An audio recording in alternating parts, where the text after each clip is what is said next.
Cari maklumat dan berita politik yang bebas, kupasan yang tepat, panas. Dapatkannya secara eksklusif hanya di Jom Channel. Komitmen kami, pentasan berita Isnin hingga Jumaat. Berbicara dan isu semasa, kami garapkan secara langsung. Panel-panel berkaliber dan profesional. Interaktif, pandangan anda kami raikan. Jangan lupa bersama kami di setiap hujung minggu dalam edisi khas mingguan. Jom Channel, moving forward, sharing a new experience.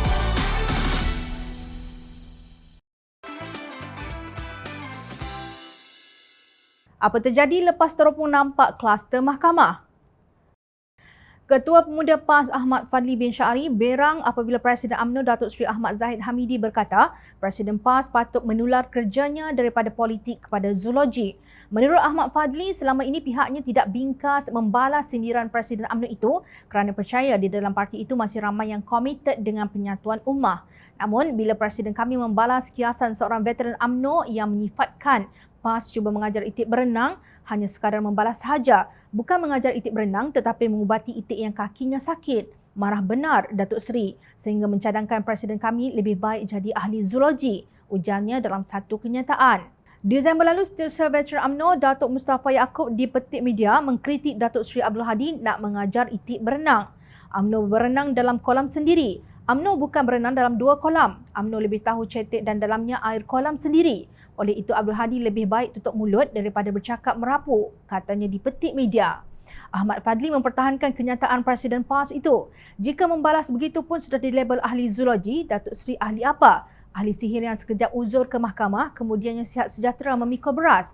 Atau Datuk Seri lah yang sebenarnya ahli zoologi, yang pengkhususannya ialah sesumpah bertukar warna sepantas kilat sewaktu menjadi murid setia kepada cikgu yang baru sahaja diseranah di atas pentas? Hairan saya kenapa ada lagi yang mempercayai ucapan Datuk Seri yang terang-terang hanya memperbudakkan pendengar, bidasnya.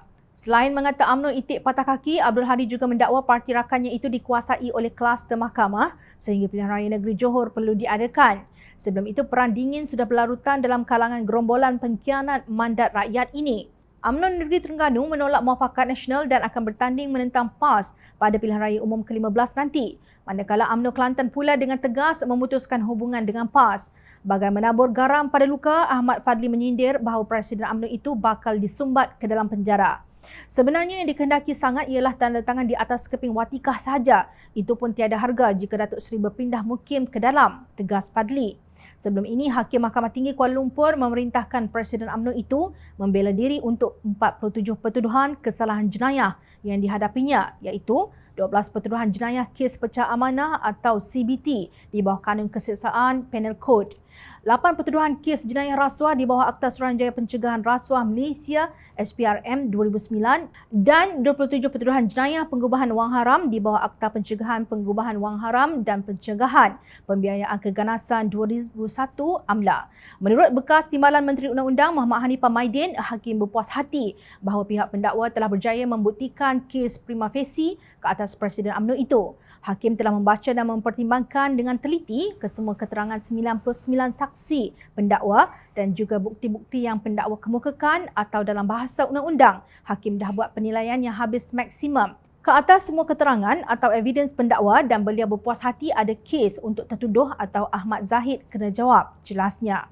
PAS yang memiliki teropong putih bersih sebelum ini gagal mengesan kluster mahkamah di dalam UMNO. Namun setelah mendapati pilihan raya negeri Johor tidak memihak kepada PAS, pimpinan parti itu mula nampak menerusi kaca teropong mereka akan kebejatan UMNO. Bagaimanapun, imej kluster mahkamah yang dilihat menerusi teropong tersebut tidak membuka hati nurani PAS untuk melakukan perkara yang betul dengan menarik sokongan terhadap UMNO. Adakah ghanimah itu lebih penting berbanding integriti?